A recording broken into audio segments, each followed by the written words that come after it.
Halo semua, kembali lagi di kami di kelompok Agora dengan saya Bismat dan saya sudah ditemani teman diskusi saya yaitu.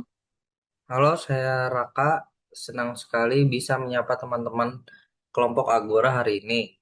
Sore ini kita bakal membahas topik yang sangat menarik dan penting dalam ilmu sosial, yaitu membedah esensi ideologi kontemporer berdasarkan teks pengantar dari Profesor F. Budiman Hardiman. Nah, betul sekali Bang. Jadi kata ideologi ini kan seringkali terdengar sensitif atau punya stigma negatif di masyarakat kita. Nah, poin pertama yang perlu kita luruskan adalah perbedaan antara ideologi, arti penyoratif, dan arti deskriptif. Menurut pandangan Abang bagaimana? Kalau menurut pandangan saya sendiri yang saya pelajari, dalam arti peyoratif, ideologi dipandang secara negatif sebagai suatu kesadaran palsu atau alat manipulasi oleh kelompok penguasa untuk menyembunyikan ketimpangan sosial ini. Sangat lekat dengan perspektif Marsian.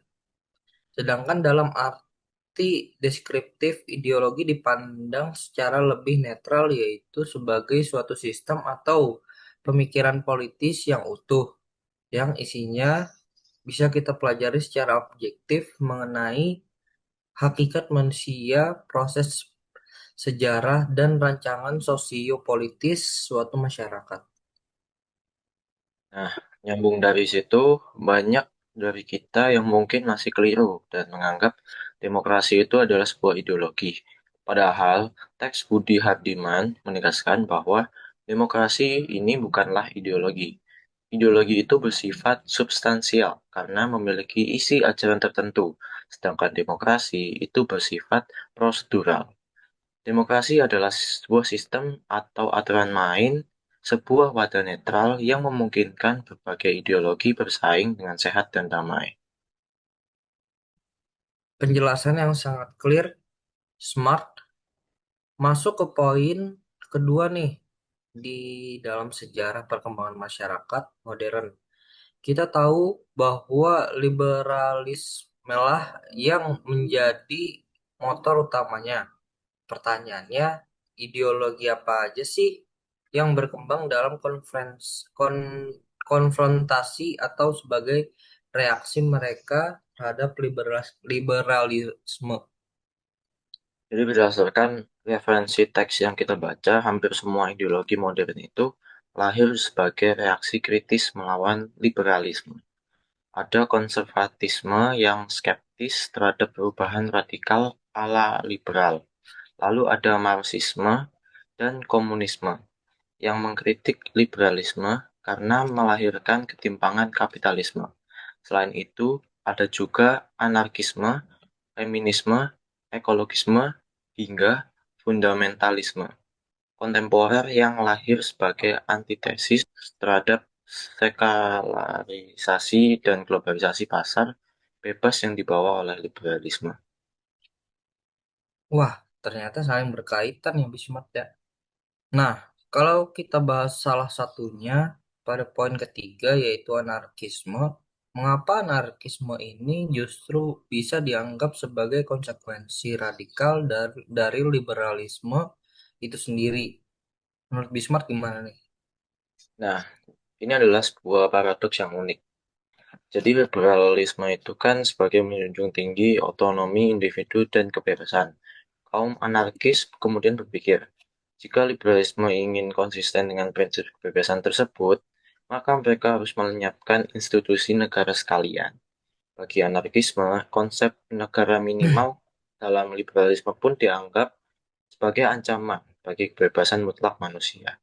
Jadi bisa dibilang anarkisme sebenarnya meradikalkan prinsip otonomi individu yang awalnya diusung oleh liberalisme. Luar biasa. Masuk akal sekali ya. Poin terakhir nih, Smart. Ada tiga ideologi yang sering dikelompokkan berdekatan dalam teks, yaitu nasionalisme, fasisme, dan fundamentalisme.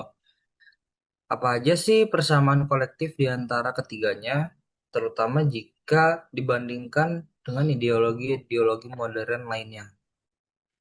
Persamaannya utamanya adalah ketiganya sama-sama mengeksploitasi sentimen kolektif pramodern atau purba, seperti kata darah, ras, bangsa, atau kemurnian agama di masa lalu, untuk memulihkan identitas bersama yang dirasa luntur akibat arus modernisasi kapitalistik.